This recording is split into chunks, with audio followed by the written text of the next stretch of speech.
Hello and welcome, I'm Lily, and I am a big fan of clarity. Since this awesome little group is growing, and we're quite a diverse bunch, coming from varied dietary histories, I thought it would be nice to put together like a short and sweet breakdown of exactly the type of diet I eat and the lifestyle I recommend. Also, a quick reminder, if you are interested in videos about healthy lifestyle, plant-based eating, sustainable weight loss, and genuine self-care, don't forget to hit that subscribe button right below.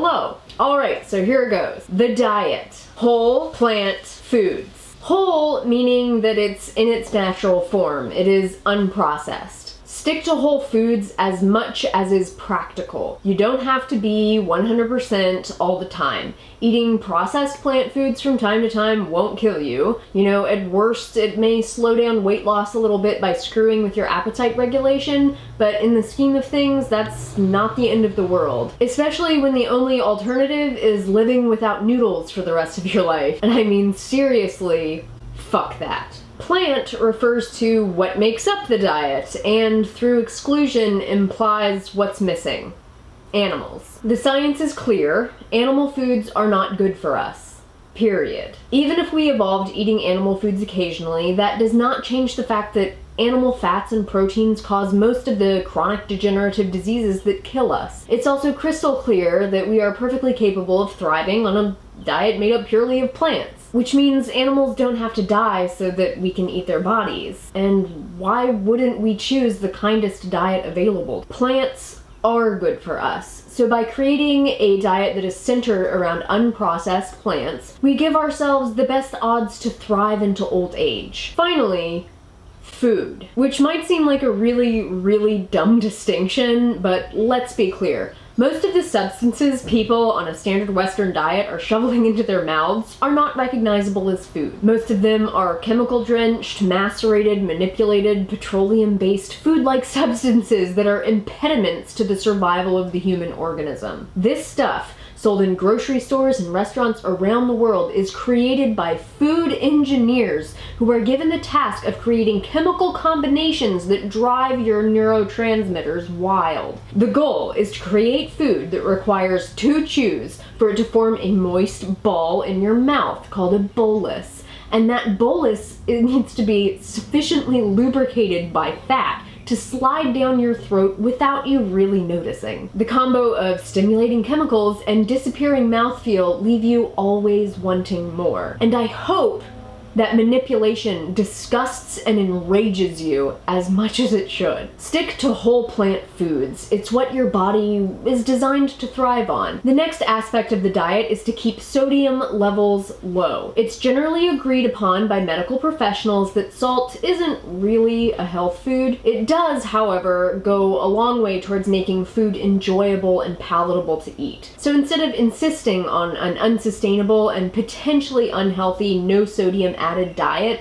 most health professionals agree that including some added sodium in a whole plant food diet is totally fine. However, it is wise to keep one's sodium levels below normal, because the average person eating a standard Western diet is consuming between 3,000 and 10,000 milligrams of sodium per day, which is astronomical, and due in large part to the remarkably high salt content of processed garbage food. I recommend keeping sodium intake between 1,000 and 1,500 milligrams per day, though I do want to be clear, this does not need to be a source of major stress. A whole plant food diet is much more vital to health than a strictly low sodium diet. So if bland plant meals have you considering a switch back to animal foods, it's much wiser to season your plants to higher palatability than to include disease-promoting animal foods in your diet. Another great way to add flavor to a whole plant food diet is by using antioxidant-rich herbs and spices. They contribute to health, and they're also sodium-free. Another very important aspect of a healthy diet is to include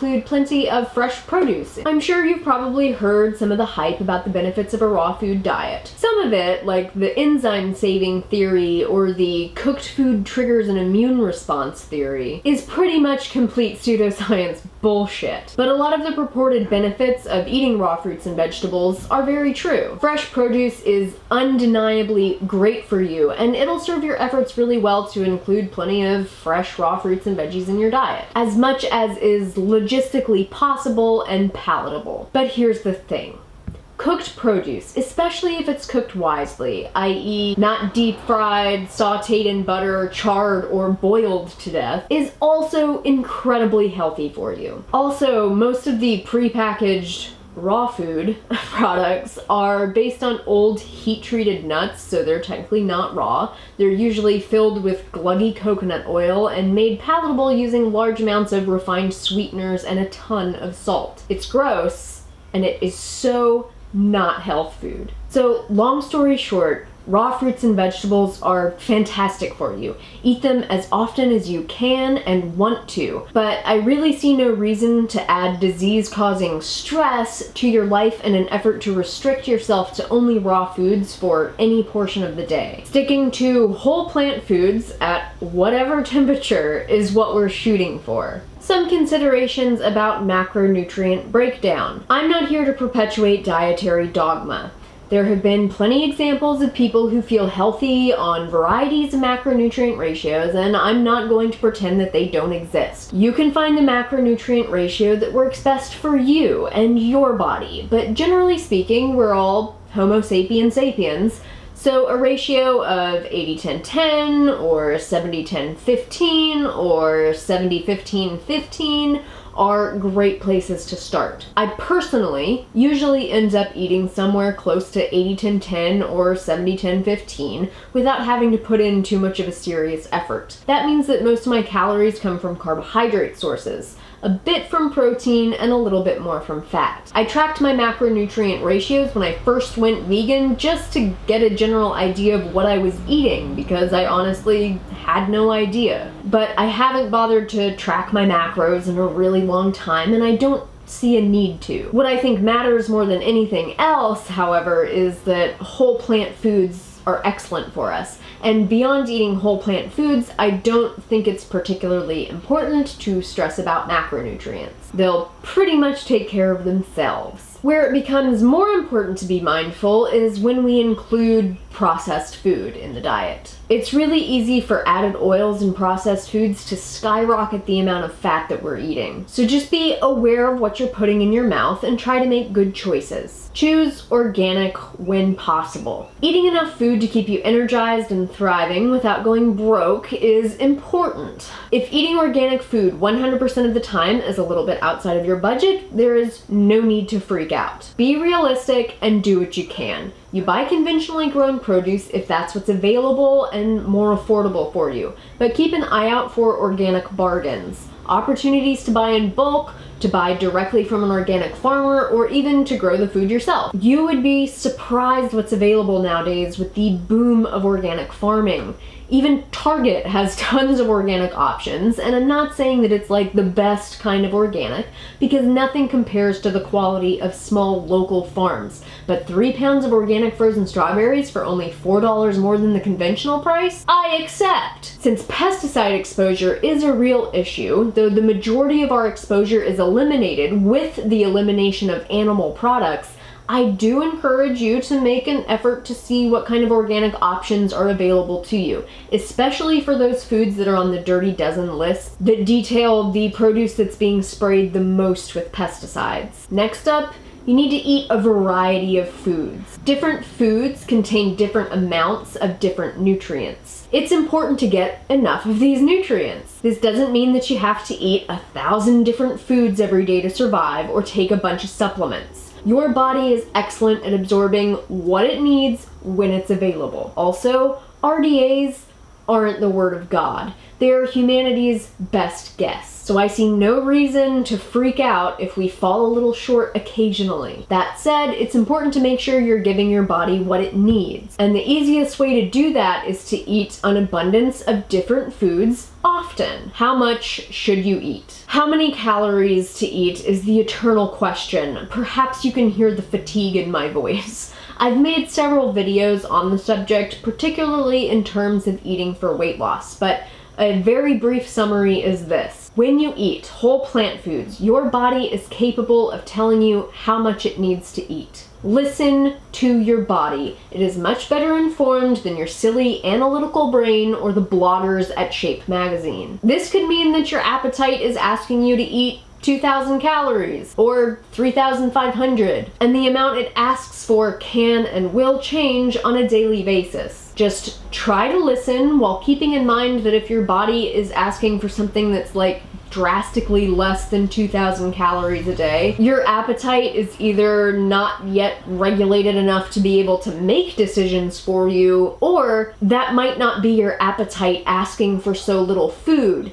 That might be an eating disorder that's camped out in the little corners of your brain. But again, I want to emphasize that if you're eating a decent variety of good quality, whole plant foods, if you're feeling energetic and happy to exercise your body, I really don't see much else to worry about. The ways to thrive as a vegan are as diverse as we are, and I'm not in a hurry to falsely invalidate what works. So now that we got the dietary stuff out of the way, let's move on to the other lifestyle specifics that are oh so necessary for good health. Hydration is key to all bodily functions. Essentially, everyone in modern society is regularly dehydrated. You're more dehydrated than you think you are. I personally aim for 64 to 100 ounces of fluids per day, usually from water. If you're sweating a lot due to exercise or heat, another 1 to 2 liters per hour of intense sweating is important. Once you're properly hydrated, you'll be surprised how much better you feel and how much water you want to continue drinking. What you drink also matters. So I live in a place where the tap water is pretty acceptable, which means that it's unfluoridated and it doesn't have any other contaminants that are reported. So I use a plain old Brita filter to remove most of the chlorine. Distilled or reverse osmosis water is also acceptable, though I do think it's best to try to avoid the plastic water jugs that those are usually filled up in, though I understand that's not always practical. Most of the time when I'm drinking water, I'll add 1 to 2 drops of a mineral solution I bought from the health food store to every liter of water that I drink. My preference is to drink a liter of water in the morning when I wake up, and then sip consistently throughout the day with perhaps like a smaller tank up of a glass or 2 before lunch or dinner. Next up, exercise and movement. The only ideal exercise is the exercise that you'll actually do. I personally think it's an excellent idea to find several different types of activities that you enjoy and rotate which ones you do. This will help to prevent boredom and injuries. I enjoy a couple days a week of weight training, a couple days of cardio, like jogging or biking, and a day or 2 of truly unimpressive yoga just for basic flexibility maintenance and connective tissue health. And then maybe like a nice hike on the weekends. Nothing too crazy or committed, and I am sure as shit not training for an ultra marathon or regular marathon or half marathon. I know my limits and they are working for me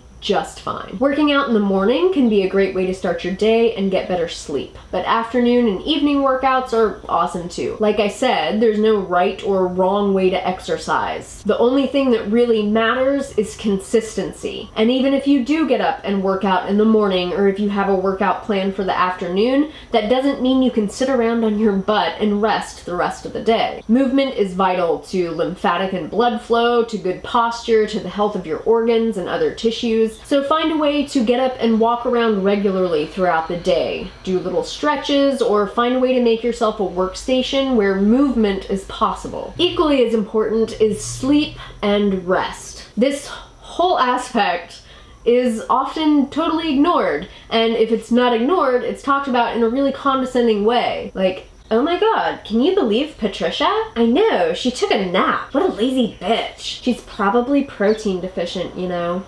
Somehow, sleeping for 8 hours a day has become unimaginably self-indulgent. It's considered a weakness, as if we leak productivity and potential while we're unconscious. It's absolutely insane, because you need at least 7 to 10 hours of sleep every night to be a productive person, to be a satisfied person, to not be an asshole zombie nightmare human who yelled at your kids for being kids person. So do what you gotta do to get some good sleep. And ideally you'd be in bed around, 10 p.m. to make the best use of healthy hormone regulation and detoxification enzymes. Sleep is a must. Alright, so those are your absolute basics. If you have questions, feel free to leave those below, and I do my best to answer those either directly or in future videos. Thanks again for tuning in. If you enjoyed this video, a thumbs up is always appreciated, and do subscribe if you'd like to see more informative, scientifically based videos on general health, exercise, weight loss,